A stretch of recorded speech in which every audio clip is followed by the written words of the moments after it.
안녕하세요. 새로운 신대륙을 찾아서 코리 아메리카 코아카입니다. 반갑습니다. 자, 요즘 날씨가 굉장히 추운데 저희는 어김없이 오늘도 코인 텔레그래프 분석 영상을 한번 올려볼까 합니다. 어떤 분이 이런 댓글을 달아주셨더라고요. 제 어떤 탈을 처음으로 쓰고 밖에 나가서 야외 촬영을 했던 영상이 있는데, 그 영상을 보시고 하시는 말씀이 정말 특이한 영상이 있네, 이렇게 말씀을 해주셨는데, 그렇죠. 좀 특이하긴 합니다. 보통 이런 탈도 직접 이렇게 제작을 해서 이렇게 쓰고 방송을 하는 게 사실 일반적이진 않은데, 일단은 한번 답변을 잘 달아드렸는데, 한번 오늘도 부족한 영상 시청해주셔서 오늘도 너무 감사합니다. 사실 제 어떤 투자 인사이트, 그냥 제 생각적인 측면을 많이 주저리 두서없이 이렇게 말씀을 드리는데도 여러분들이 제 영상을 시청해 주시는 거에 대해서 정말 많이 감사하게 생각하고 있습니다. 자, 오늘은 데이비드 애틀리라는 분이 프랑스 암호화폐 플랫폼의 라이선스 취득을 의무화했다고 합니다. 자, 플랫폼의 어떤 자격적인 측면, 그 제도권을 통과를 한 플랫폼만이 앞으로는 살아남을 수 있다, 이런 제목 같아요. 프랑스 의회는 2023년 1월에 암호화폐 회사에 대한 우대 조치를 취소하는 수정안을 논의할 예정입니다. 자, 우대 조치 자체를 취소하는 수정안이랍니다. 왜 우대 조치 취소하는 수정안을 낼까요? 그거는 일단은 암호화폐 회사 자체에 지금 원래 내놨던 그 안이 있는데 그것 자체를 수정한다는 거예요. 그 이유는 이제 어떤 제도권에 어떤 부합하는 그런 플랫폼 회사들만을 앞으로는 자국의 어떤 그런 회사 승인을 내주겠다, 이런 의미가 아닌가, 솔직히 저는 그렇게 보입니다. 앞으로는 절대 그 제도권을 통과하지 못한 어떤 암호화폐는 절대 살아남을 수 없을 것이라는 개인적으로 그냥 약간 저만의 그런 투자 인사이트를 한번 펼쳐봅니다. 야, 오늘도 짧게 한번 커튼을 이분이 이렇게 라이선스, 이걸 거꾸로 뒤집어 놓은 글자고요. 도장을 받아야만 앞으로는 이 크립토에서 이렇게 활동을 할 수가 있다, 이런 거를 한번 그려놓은 커튼입니다. 코인 텔레그래프 커튼 아주 정말 끝내줍니다. 정말 이거 누가 그리는지 너무 궁금하네요. 최근 시장 실패 여파로 암호화폐 규제를 강화하는 세계적인 추세에 따라 프랑스는 디지털 자산 공급자를 위한 완화된 라이선스 제도를 재평가할 수 있습니다.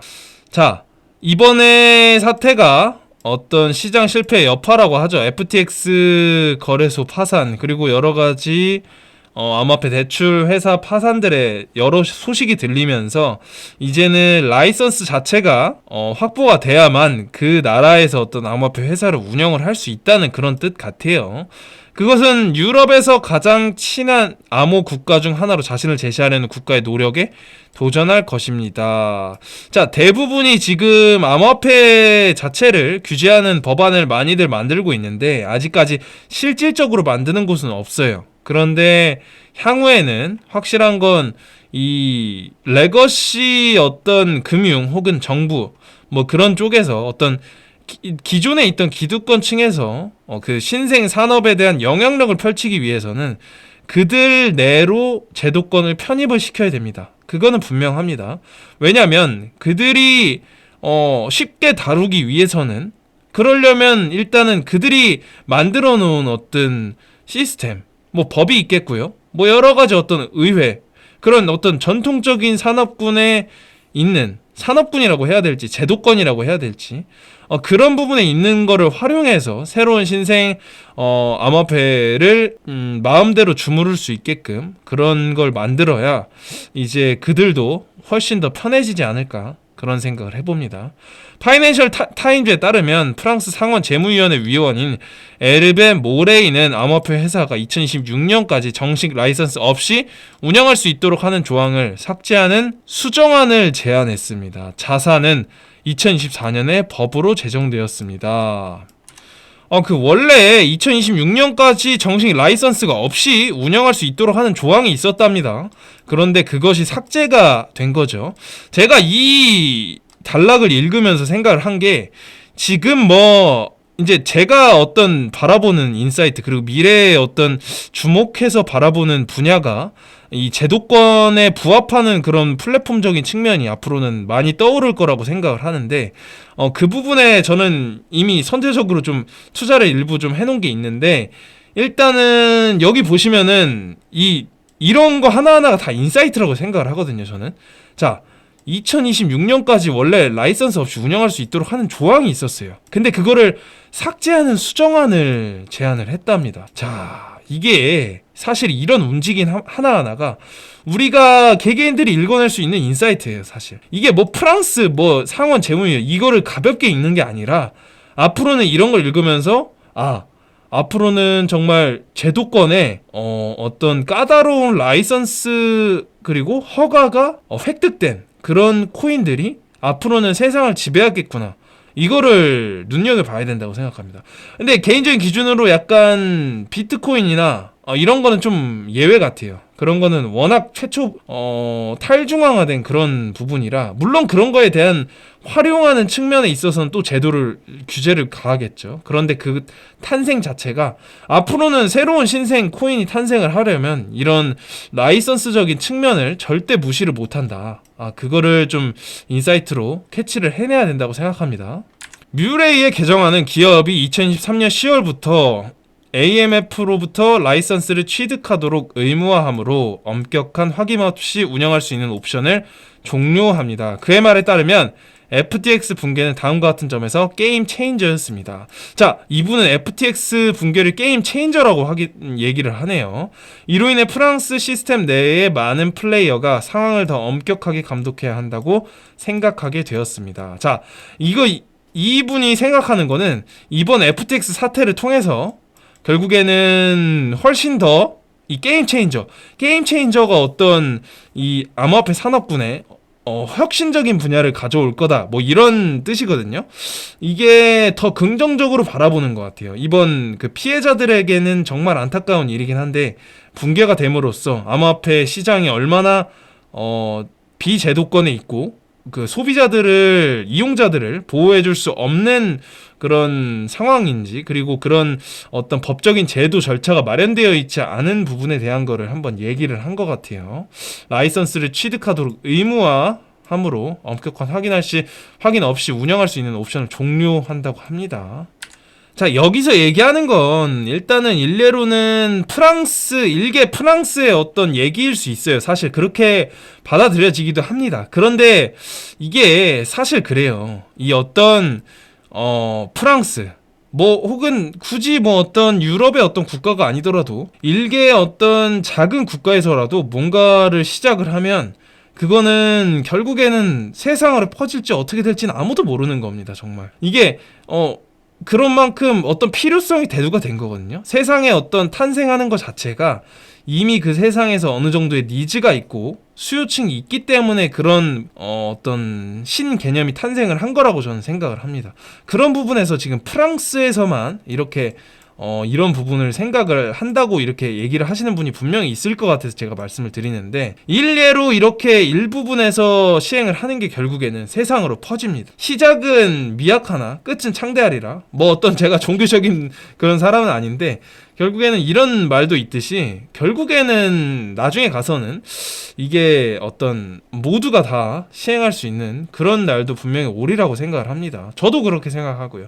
앞으로는 규제가 정말 까다로워질 것 같아요. 현재 AMF에 라이선스 없이 프랑스에서 운영 등록되는 회사는 최소 50개나 된답니다. 투자자 보호 수준이 존재하지 않는 한 매우 가볍다고 생각합니다. 자, 여기서도 투자자를 보호하기 위한 법적 제도 자체가 너무 미약한 거를 얘기를 하는 것 같아요.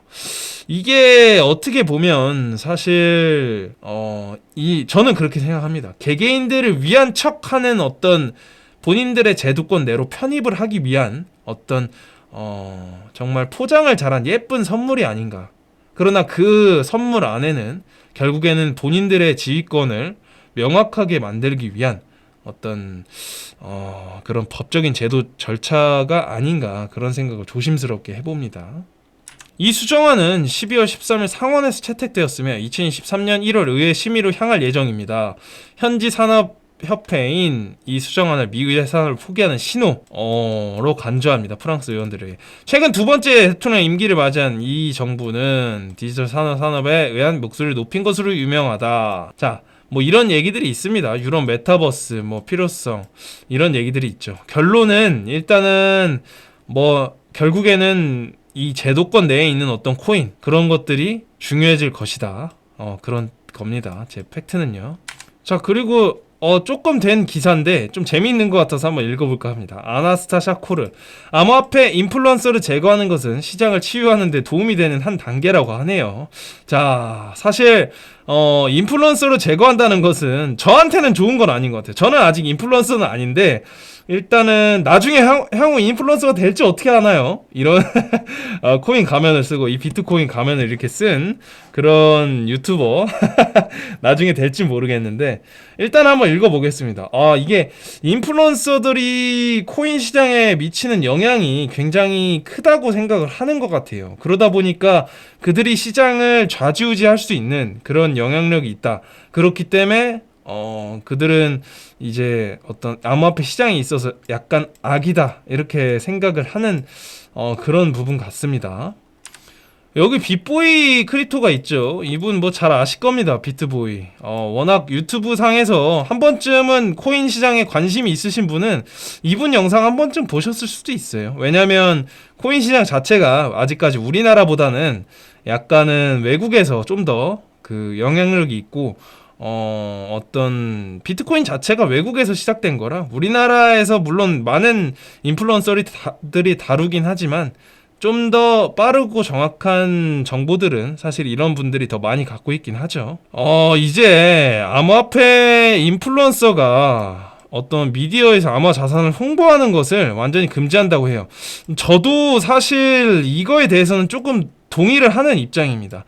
그들이 이제 암호화폐, 어떤 특정 암호화폐에서 광고식으로 어떤 암호화폐를 받고 그리고 그 암호화폐를 홍보를 해주고 이게 어떻게 보면 한 나라의 이제 과거 레거시 금융적인 측면으로 보면 이제 한 나라의 어떤 원화 혹은 달러를 홍보해 주는 거랑 비슷한 개념이라고 저는 생각을 하는데 이렇게 되면 인플루언서들이 영향을 끼칠 수 있는 영향력이 너무나 커져요. 정말 이렇게 인플루언서들이 그냥 저처럼 그냥 개개인들이 어떤 투자를 하고 그런 부분이면 모르겠는데 협찬을 받아서 그로 인한 어떤 홍보를 활동을 해버리면 약간은 뭐 이 시장상에 사실 아주 이해배반적인 그런 행위라고 생각이 되진 않지만 결론적으로 있어서는 약간 균형에서 좀 이탈되긴 한다.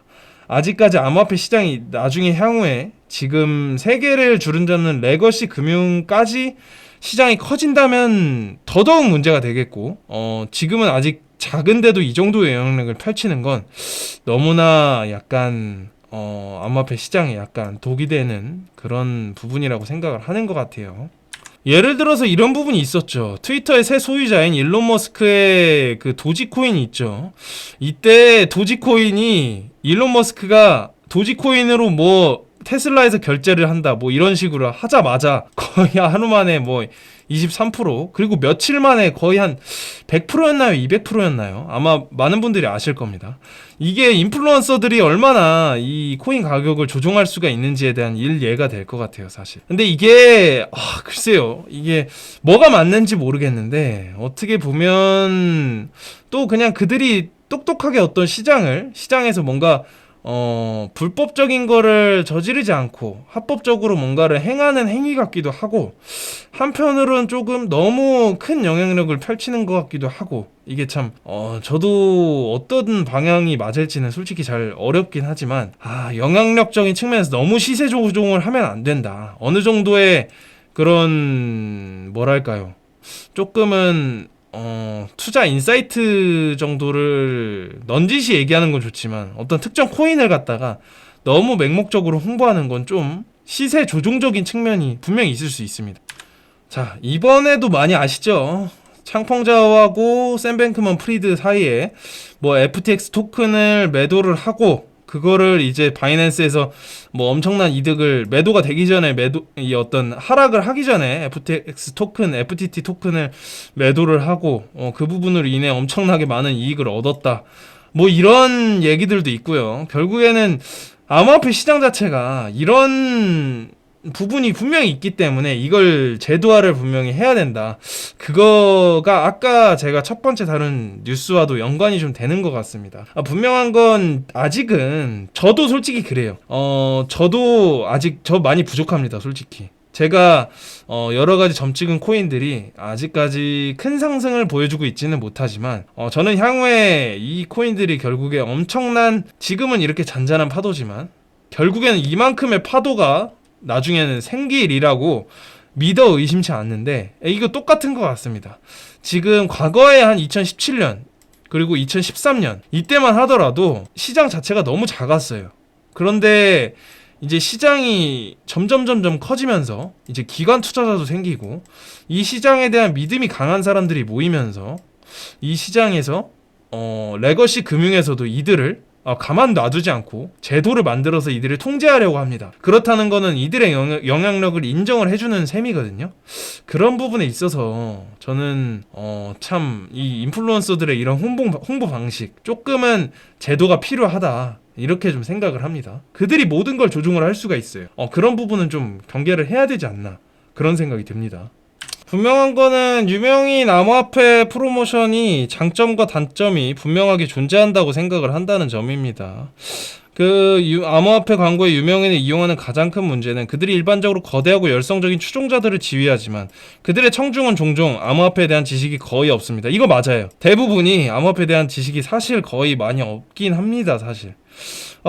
그렇기 때문에 더더욱 이게 어떻게 보면 약간 이런 표현이 맞을지 모르겠는데, 이 우매한 어떤 대중들을 이용해서 정말 사기꾼들이 이 어떤 사기를 치기에 딱 좋은 환경이 사실 암호화폐 시장이긴 합니다. 정말 대중들, 정말 아무것도 모르는 순진무구한 대중들을 이용해서 정말 악덕한 사기꾼들이 시세 조종을 통해서 대중들을 조종을 할 수가 있는 거. 이 경제사범 자체가 레거시 금융에서는 형량이 정말 세거든요.